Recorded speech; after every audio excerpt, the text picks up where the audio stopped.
Broadcasting from the business capital of the world, this is the Podcast Business News Network. Welcome back to the show. We are excited to have our energy healer, our Reiki practitioner, and owner of Goods Holistic Healing joining us. It's Keith Good once again to talk more about all of his services and all that he practices out of Billings, Montana, but he's helping people this way via Zoom, like we're doing here today with crystal healing, chakra healing, meditation, and as a crystal Reiki master and a Reiki master, there's so much that goes into his work, and he's back to talk more about all of the holistic healing. How are you today? Very well. How's everybody out there doing? Fantastic. How's the weather going there? Is it cooling down yet? It's cool today. We have been raining all morning, which is very unusual for here. We get maybe 5 days of rain a year. Oh, my gosh. And it has been raining we only get like 15 inches of rain a year. Oh, wow. I didn't know that. So, we're arid or semi-arid. Uh-huh.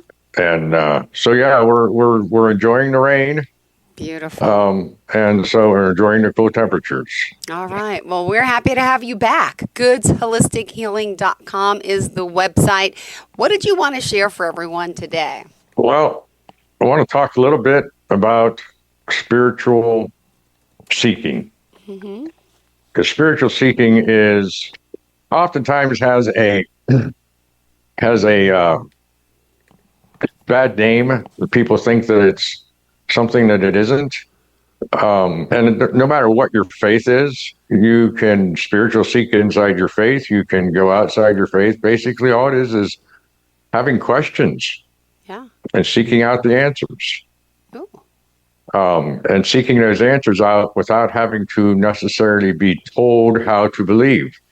We have a common thread in this time of our living that we like to be told what to believe. We like to be told what to do. We don't think for ourselves. And so as energies seem to be changing right now, people are starting to question those things. So the very first question that I always want to ask everybody when I do some spiritual mentoring to help them along their spiritual seeking path is, are you a soul? Are you a body with a soul? Or are you a body with a spirit? Yeah. That's the question. And how would you answer that, Joe? Oh, I'm a body with the soul. With the spirit? I don't. A body with a spirit. Yeah, I don't know. I guess I'm both. I mean, either one. I don't know. Yeah. Spirit and soul are interchangeable. So are you a body with a spirit? Yeah. Yeah, I'm a body with a spirit. Yeah. You sure? No, I'm not. Now I'm getting nervous. Should I be both? Can I be both? You should be neither one. Oh, no. I should just be a spirit. Just a soul? The spirit with a body. Oh, it's reversed. I get it. Okay, I never thought of it that way. So you're right. Well, and that's I forget who made that quote. You're not a spirit, you're not a body with a soul, is what he said. But soul and spirit are almost interchangeable. He said, you're not a body with a soul, you're a soul with a body. So that begs the first question of spiritual seeking. At least for me, it does. And that is, how many other things in this lifetime do we look at backwards?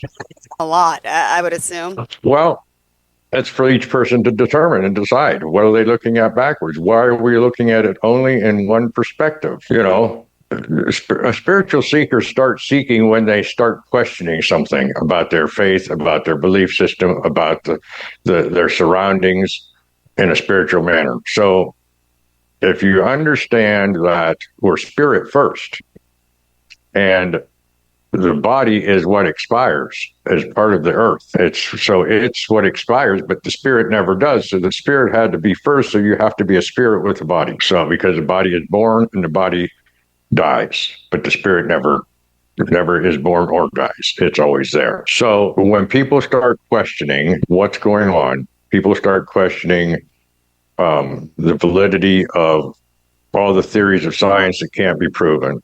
When people question the validity of their faith, when people question the validity of what's going on around them, meaning the atmosphere, the the trees, the shrubbery, the animals, all this, and how they connect or don't connect or interconnect or whatever, that's when you start your path to spiritual seeking. And so the whole thing in a nutshell is to question everything. Once you start questioning everything, then you can look into what the truths are. And it's not the truth of anybody but yourself. It's what you want to find for your truth. And you'll find things that coincide with your faith. And you'll find things that coincide with other people's ideas. So the idea is to take the time, which is again against this world's timeline right now, where we don't take the time to do anything but exist. We don't take the time to study. We don't take the time to ask questions. We don't take the time to watch documentaries. We don't take the time to look at other angles or other perceptions or any other way of other than what we've been taught. And it's because we run such a fast life. You know, years ago, back in the 60s, they talked about the fast lane in the 60s and 70s. Life in the fast lane. And yeah, exactly. And the fast lane hasn't stopped. We think it may have, but you go to McDonald's for fast food. You go to the doctor for a fast painkiller or a fast cure. You go everywhere to get something done now. And so therefore we are programmed not to look at the slow, steady path. And any doctor will tell you that if you truly want to lose weight, let's just say, it takes time. You can't get a pill to lose weight, just as you can't go to the gym, as I've mentioned in the past, and get a six-pack in a day. Anything worth its weight is going to take time. So if you're trying to increase your spirituality, if you're trying to be a spiritual seeker, it takes time. You don't get enlightened in a day. You know, we live in a dualistic world where everything is opposite. We live in a world of opposites. You have pleasure and pain, right and left, right and wrong, on and on and on. You know, you have we live in a dualistic situation, and so what many people, I won't say everybody, because everybody has their own path, and we have to understand that. That's one of the first lessons of spiritual seeking is you don't compare yourself to anyone else, because your path is your path.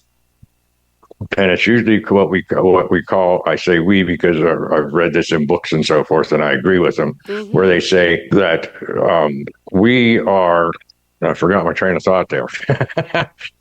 But because we live in this, we are trying to become one with the Creator, one with Spirit.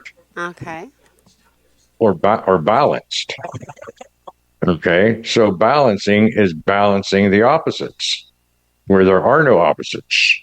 That's what a lot of people think that we're after. That becomes the enlightenment, where you don't judge good or bad. You don't judge or good anything. You don't judge anything. You just accept that that's the way it's supposed to be, and whatever the outcome is the right way for the universe to have created this to come about.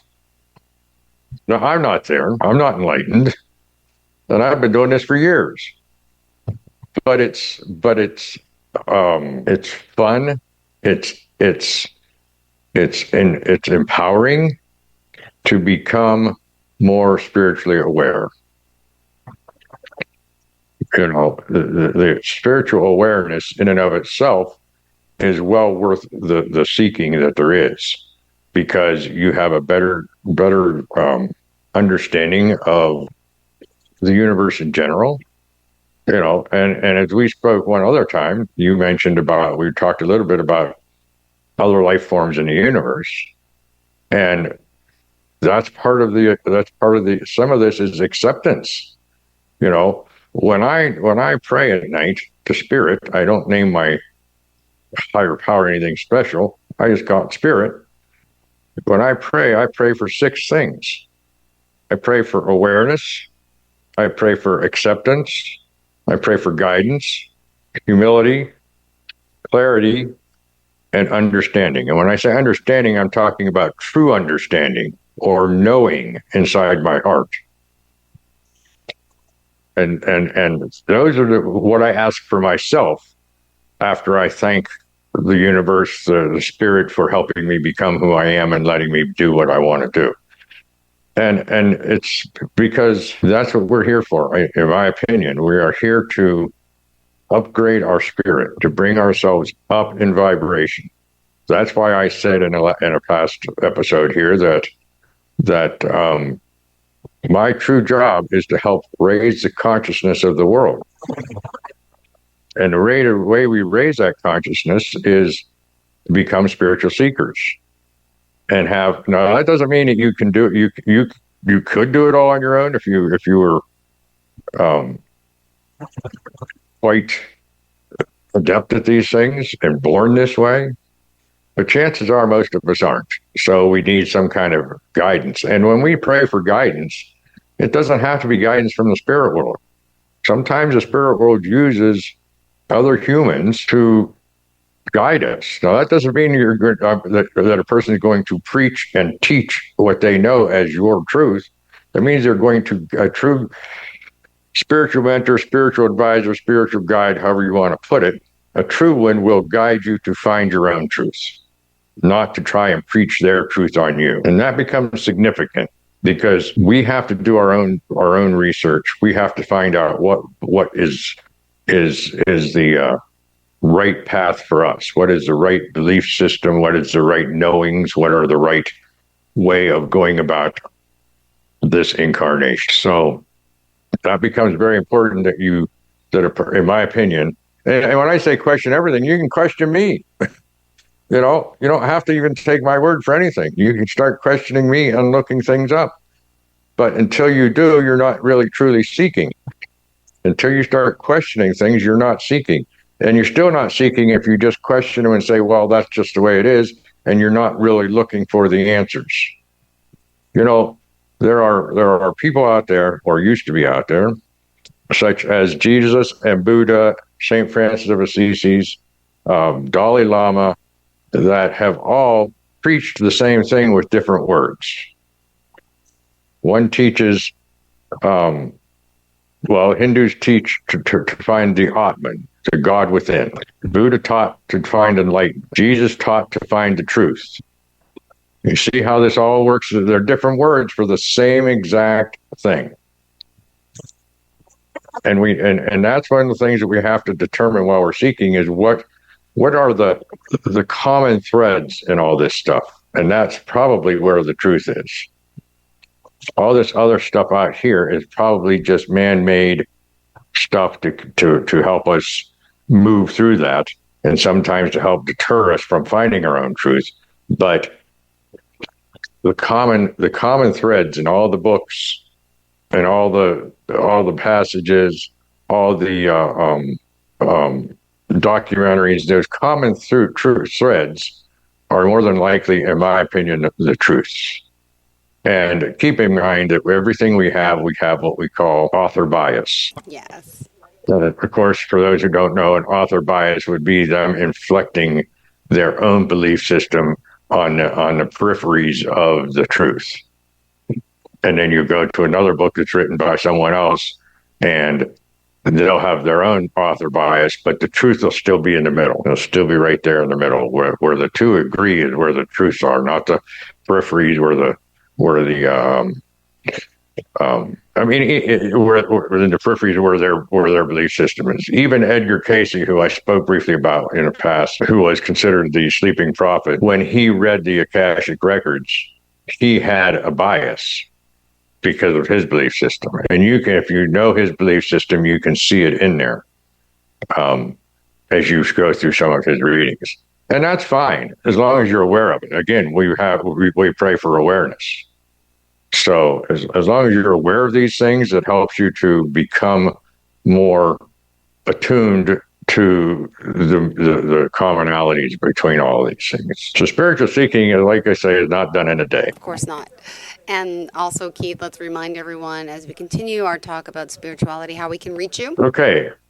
GoodsHolisticHealing.com, info@GoodsHolisticHealing.com, and 406-272-6006 are the three main ways to contact me. Perfect. And you say there's 6 things that you pray for at night, right?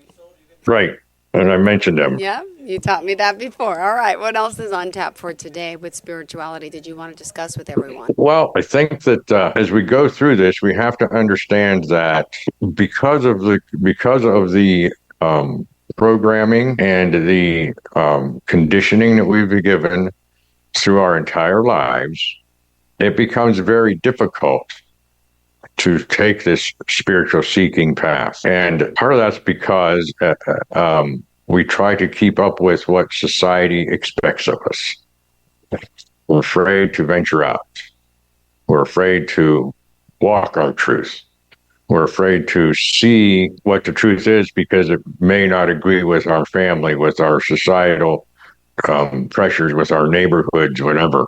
And we're afraid to, so there's a lot of fear involved in spiritual seeking, or at least putting it out there for people to see. And that's why I say that spiritual seeking becomes an alone path in many ways because nobody interprets two things the same way. So nobody is ever going to understand you in the exact same way that they understand themselves. So with us each being an aspect of, or a little piece of the sand of the beach of the whole, we have to be individual. But yet we make up the whole. So with that said, that means that each one of us has our own path. Each one of us has our own vibration. Each one of us has our own understanding. Each one of us has all these different pieces that makes us an individual, but yet the whole is not there without all these pieces. So we are all on an alone path of sorts, but we're still not necessarily alone. And because of that alone path, it can make it very difficult for us to come out and voice our how we really feel understanding. Pardon me, I didn't hear what you said. No, and it makes it difficult to voice how we really feel sometimes. It could be intimidating in a sense. Yes. And when we realize that we are, how do I want to put this? When we realize that we are eternal in spirit, it begs the question, why? Why do we worry about the intimidation, the humiliation, and so forth? It doesn't mean it's going to make it any easier to deal with, but it brings every question that we have brings up another question. And that's what becomes so interesting about being a spiritual seeker, is that you read one thing and then all of a sudden, well, what does this mean? How does that work? And when a person first starts spiritually seeking, it becomes very confusing and confounding to that person as a general rule, because they can't put it all together. Yeah. What do ETs have to do with megaliths, and what do megaliths have to do with spirituality, and what do all these all these physical things that we see or hear about? Yeah. What do all these spiritual things that we see, how does it all fit together? And it becomes very confusing. And I can only say through experience that don't stop. It all comes together at some point. People will start noticing things as they're going through their spiritual seeking that are very, very, they won't notice them right away. And we usually, as is always said, that hindsight is 20/20. We see things after the fact. We don't see things as it's happening. So you can see things as simple as you can look back and say, oh, I changed my diet without even realizing that your diet was changed.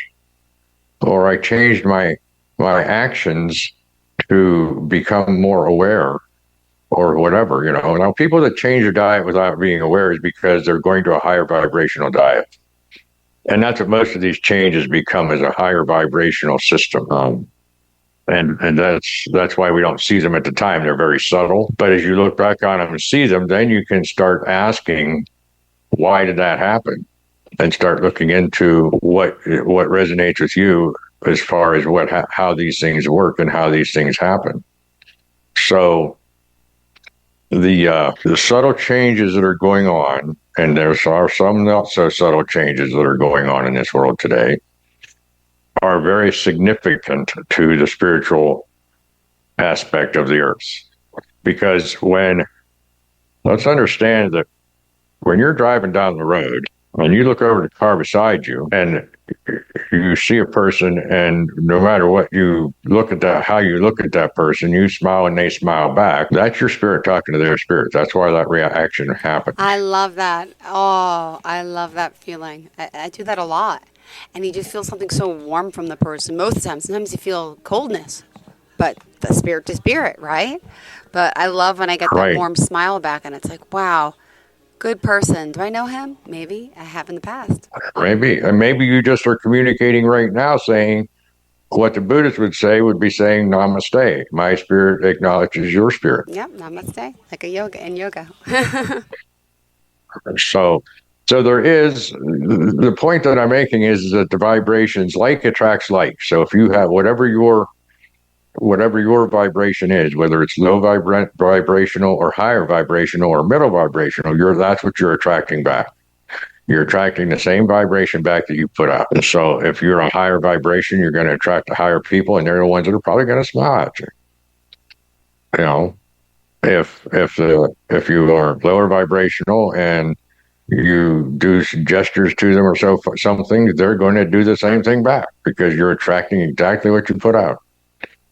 And this has to do with how your vibration and how much you fed your spirit, how much you have tried to increase your spiritual vibration. Keep in mind that when we bring in these vibrations, we are putting out the vibration, and therefore, if I'm putting a vibration out to you and you're putting a vibration out to someone else, and on and on and on, that's how we raise the consciousness of the world. So that's why I say we want to raise the consciousness. That's why I try to raise the consciousness of the world, do my part to help raise the group consciousness. So, looks like we're out of time here almost, huh? Another 2 minutes. Go for it, Keith. 2 minutes. Well, so I say the first thing we want to do is understand that you are a spirit with a body, and that you need to question everything. In Good Holistic Healing, I mentor it. I don't tell you what to believe. I try to mentor you to help you, guide you mostly as to where to find answers to your questions, instigate new questions, and we want to let you do the work. Don't be afraid of doing the work. Take the time to do the work. Make the time to do the work. And become as spiritually fit as a person can be in this lifetime.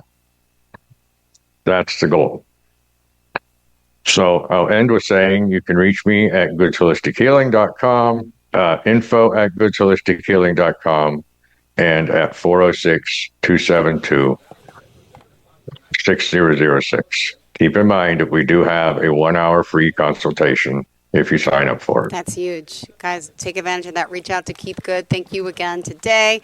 More on the talk of spirituality and all that Good Holistic Services can help deliver right to you, right here like this. Give them a call, free hour. That's pretty impressive, and we commend you on that. That's very generous. And thank you again, Keith, for enlightening us one more time today, and I hope we do the same again next week. We will. Great. Thank you so much. Have a great day. Everybody have a great time. You too. Bye-bye. Bye-bye.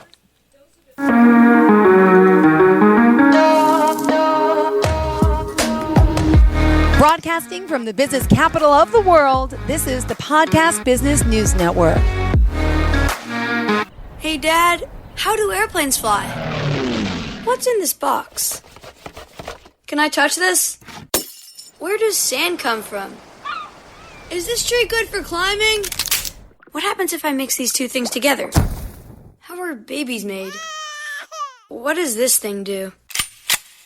Kids are curious about everything, including guns. Talking to them about gun safety in your home is a good first step, but you can do more. Always keep your guns locked, unloaded, and stored separately from ammunition. Storing your guns securely is the best way to prevent family fire, including unintentional shootings. For more information on safe gun storage and ways to keep your family safe, visit endfamilyfire.org. That's endfamilyfire.org. What do we keep in the attic? What's this thing called? Can I ride my bike backwards? Like I said, kids are curious. It's up to us to keep them safe. Brought to you by End Family Fire, Brady, and the Ad Council.